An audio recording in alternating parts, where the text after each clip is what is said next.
Dear friends, today we'll take you on a tour of one of the most ancient Islamic countries, a country whose name is probably familiar to every child in the world. A country where the pharaohs of the time displayed feats of power that still astonish the world. Yes, we're talking about Egypt. In today's video, we'll take you on a tour of Egypt. We'll tell you about the lives of its people. We'll not only reveal its astonishing facts, but we'll also show you some of Egypt's most beautiful sights you've probably never seen before. So, without further ado, let's begin this wonderful video. But before that, be sure to like, share, and subscribe to the channel. The official name of this country is the Arab Republic of Egypt. Although it's spelled Arab, most of it is located in Africa, with a small portion also located in Asia. Egypt's total population is approximately 114.5 million. It is the 11th largest country in the world by population and the 6th most populous country in Muslim lands. The country's total area is 1 million square kilometers, and Egypt ranks 30th in the world in terms of land area. Friends, 40% of Egyptians live in cities, while 60% live in villages. This country is considered one of the world's oldest countries, meaning its history dates back thousands of years. If you look at its borders, you find Libya on one side, Sudan on the other, and the Gaza Strip on the third. Furthermore, Egypt also has the Mediterranean Sea and the Red Sea. Did you know that the world's longest river, the Nile, passes through Egypt? This river is approximately 6,650 kilometers long. 90% of Egyptians are Muslims, while the remaining 10% belong to other religions. The capital of Egypt is Cairo, known as Cairo in English. It is also Egypt's largest city and never sleeps. Day or night, you'll see people, light, and life everywhere. Parts of Cairo are connected to the Nile River, which adds to the beauty of this city. It is also the largest center of Egypt's economy. If you ever visit Egypt, be sure to take a cruise on the Nile River. The sumptuous dinners, muesli, and beautiful views will be memorable for a lifetime. Just as Pakistan and India experience 4 seasons a year, Egypt experiences only 2. Summer, which lasts from April to October, and winter, which lasts from November to March. The language spoken in Egypt is Arabic. Most people here don't understand English. Therefore, if you ever visit Egypt, you should definitely know a little Arabic. Egyptians also use social media extensively, with Facebook being particularly popular here. Friends, the 365-day calendar you use today was also first developed by the Egyptians. In those days, the Nile River would frequently flood. So, to understand the timing of these floods, they devised a method of counting the year in days. The people here are very fond of traveling, and eating good food. At night, we go out with our families and enjoy delicious meals at various restaurants and food streets. Anyone who visits Egypt cannot resist the food here, especially the famous dish, kushari, which is also Egypt's national food. You can easily eat 2 to 3 bowls of it. It's so delicious. Friends, Egyptians are very cheerful and loving. If you greet them, they immediately stand up and happily return your greeting. However, there are also many people who scam tourists. Therefore, whenever you visit, beware of such people. People here love the musalla. That's why the musalla holds a special place in Egypt. In Cairo, you'll also find the world's second oldest Islamic university, Jamiat al-Azhar. This university was established during the Fatimid period. In those days, the king paid the salaries of the teachers, and no fees were charged from the students. Surprisingly, this tradition persists to this day. Most students studying here still receive their education without fees. In the old areas of Cairo, you can also find the shrines of many holy figures. These shrines are located on a single street called Sharia Shrafia. Here, you will also find the shrines of the Prophet's aunts, Sayyida Akka, Sayyida Sakina, Sayyida Safina, may Allah be pleased with her, and Imam Shafi'i. Furthermore, there is another extremely sacred and historic site called the Hassani Mosque. This mosque holds a special place in the hearts of the Egyptian people. Egyptians believe that the body of Imam Hussein, may Allah be pleased with him, is buried in Iraq, while his head is buried within this mosque. This makes this mosque a sacred place not only for Egyptians, but also for Muslims from all over the world. People come here constantly to pray, visit, and find spiritual solace. Its beauty, its light, and its ancient architecture are all worth seeing. When you enter this mosque, a strange spiritual feeling is created. May Allah's blessings be upon Imam Hussein. May Allah be pleased with him. Friends, Egypt is one of the few countries in the world where the number of tourists reaches millions every year. In the year 2024 alone, approximately 160 million people visited Egypt. Such a large number gives an idea of how strongly Egypt's historical sites attract people from around the world. Now, we take you to the city where the pharaoh of the time of Prophet Moses lived.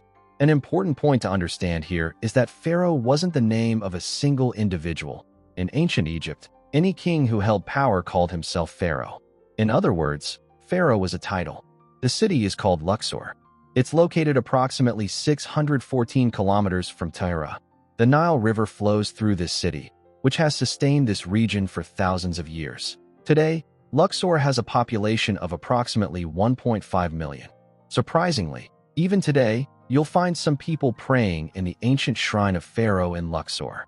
Most of the visitors come from Europe, interested in ancient Egyptian religion and wanting to see and practice what their religion was like. This is the same city where the pharaoh of the time of Prophet Musa, peace be upon him, lived. His name was Ramses II. He had large palaces, one of which is the Karnak Temple. The pharaoh entered the place of worship through this temple. Because Pharaoh Najbala claimed to be the creator of the universe, large statues of him were erected outside his palaces to impress people with his power. At the entrance of the Karnak Temple, there is a large statue believed to be the image of the pharaoh of that era. Below it is a smaller statue believed to be that of Hazrat Asiya bint Musaim. She was the pharaoh's wife and the mother of Prophet Musa, peace be upon him, and a pious servant of Allah. Despite the oppression of the pharaoh, they always maintained their faith in one God. It was in this house that Prophet Moses, peace be upon him, was raised. If you look closely at the walls of the Karnak Temple, you will see strange images everywhere. This is actually the ancient Egyptian language called hieroglyphics. Writing in this language was done not with words, but with pictures. A total of 134 pillars stand in this temple. These pillars are approximately 69 feet high and 11.5 feet thick. Each pillar is so tall and thick that a person standing near it feels very small. It is astonishing that in those times there was no music, no large machines, no modern technology. Yet, these people erected such magnificent pillars thousands of years ago. Even more astonishing is that each pillar stands in a perfect line and with the same angle, astonishing the world. Now let's talk about Egypt's most famous and mystical site, the Valley of the Kings. This place is located in the Maghribi region of Luxor and is known as the Royal Cemetery of Ancient Egypt. All the kings who ruled Egypt thousands of years ago are buried here. The tombs of more than 60 pharaohs and their relatives have been discovered in this valley. The most famous tomb is that of Pharaoh Tutankhamun, discovered in 1922. Gold, jewelry, thrones, vehicles, and everything a king would carry with him for the afterlife were found in this tomb. Nestled among the mountains, this valley is very hot, so people visit early in the morning. Each tomb requires a separate ticket for entry. Egypt's total GDP is approximately $47 billion, and the average person's annual income is approximately $1,400, less than that of Pakistan. Most of the control and power in Egypt rests with the military. This country is not very rich, and about 40% of the people live below the poverty line. Friends, the non-national population in Egypt is also very less. According to a report, about 800 Pakistanis and about 300 Indians live here. The currency of Egypt is Egyptian pound, which is approximately equal to Pakistani 6 Indian rupees and Indian 2 Indian rupees. Friends, now let us take you to this mountain where Hazrat Musa, peace be upon him, used to converse with Allah Ta'ala. It is called Mount Sinai. It is also known as the Mountain of Moses. The magnificence of this mountain is such that all three major religions, Islam, Christianity, and Judaism, consider it sacred. This is the place where Prophet Moses, peace be upon him, climbed to speak to Allah, peace be upon him. He remained there for 40 days, and this is the place where he was granted salvation. People from all over the world come here, some to pray, some to experience history, and some simply to find solace in the silence of this sacred mountain. Egypt is not only significant in terms of history and culture, but it is also a vital route for global trade. The Suez Canal passes through here, a small but extremely important route for ships from around the world. This canal was built approximately 150 years ago and is 193 kilometers long and only 205 meters wide. The most surprising thing is that approximately 12% of global trade passes through this canal. Friends, a significant turning point in Egypt's history came when Egypt controlled the Gaza Strip until 1967, but the situation later changed. In 1978, Anwar Sadat became Egypt's first Arab leader, accepting Israel and relinquishing control of Gaza. Now let's talk about the Pyramid of Uram, the lifeblood of Egypt and the identity of Egypt. The Pyramid of Giza holds the greatest fame in Egypt. This ancient pyramid is one of Egypt's largest and most famous and has stood for approximately 4,500 years. This pyramid was originally approximately 146 meters high, but with the passage of time, it now stands at approximately 138 meters high. Approximately 6.5 million stones were used in its construction, each weighing between 10 and 15 tons. Therefore, its weight is many times greater than the tallest building of the Khalifa today. This area is very large. Therefore, whenever you come here, it is better to go on a camel or horse. Otherwise, it becomes very difficult to see on foot. Now let's see what happens inside these Urams. To get inside, one has to pass through narrow tunnels, where in most places one has to walk bent. Many people try to accompany you outside, pretending to be free guides.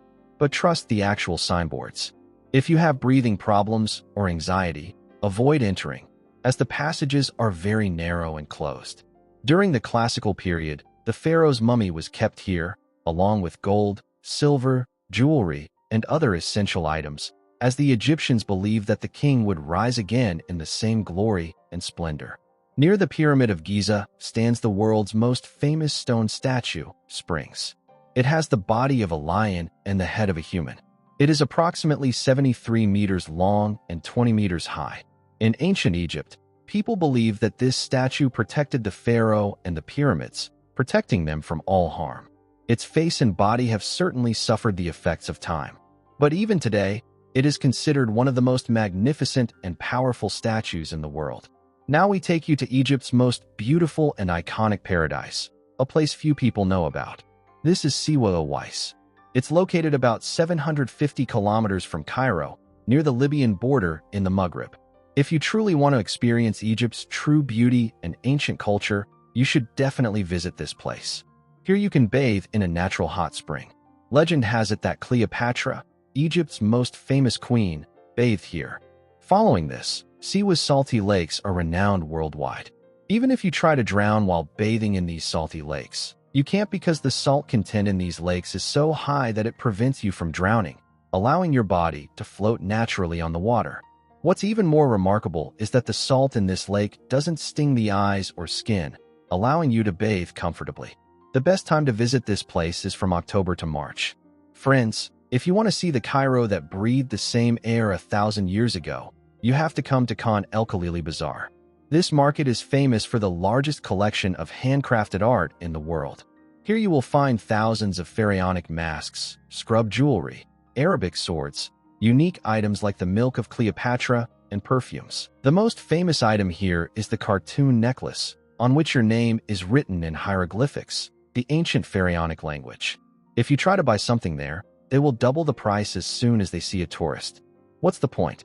Show your Pakistani name and start bargaining, and you will be surprised to see the price reduced by approximately 70 to 80%. Next comes the Fayum Oasis. It is considered the oldest inhabited area in Egypt. The most famous attraction here is Lake Karun, about which locals claim that Karun lived on the banks of this lake and drowned here. This is why the lake is named Karun. Only Allah knows the truth. But to this day, people still know this place as Lake Karun. Next, we head towards Wadi Hattin. This is the place where the bones of entire whalefish, millions of years old, still remain beneath the sand. This indicates that this place once existed as an ocean, but now it has become a desert. Now, let's go to a desert in Egypt where the land is white. The stones are of strange shapes, and it seems as if someone has created a fairy tale world. This place is the White Desert.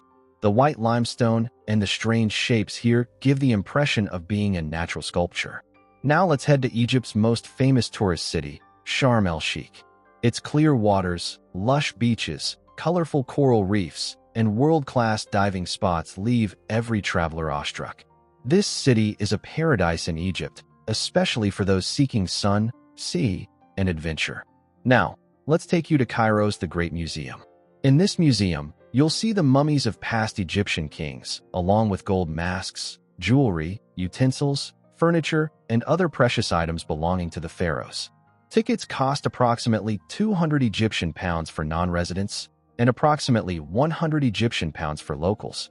It's open from 9 a.m. to 5 p.m. Next comes the Temple of Achaemenid, located in the city of Luxor. This is the same place where Egypt's only female pharaoh, Melchizedek, built her magnificent tomb. It is approximately 3,500 years old. Its design is so modern that you'll hardly believe it was built in ancient times without any machinery. Tickets cost approximately 160 to 200 Egyptian pounds and are open from 6 a.m. to 5 p.m. Now, let's head to Memphis, Egypt's oldest and most historic city. This city was the first capital of ancient Egypt, and even today, a magnificent site exists here called the Memphis Open Air Museum. The first thing you'll see here is the enormous monument of Ramses II. This monument is approximately 32 meters long. There are many other things that will amaze you. So, friends, this was our wonderful and interesting journey to Egypt today. If you enjoyed the video, please like, share, and subscribe. See you in the next video.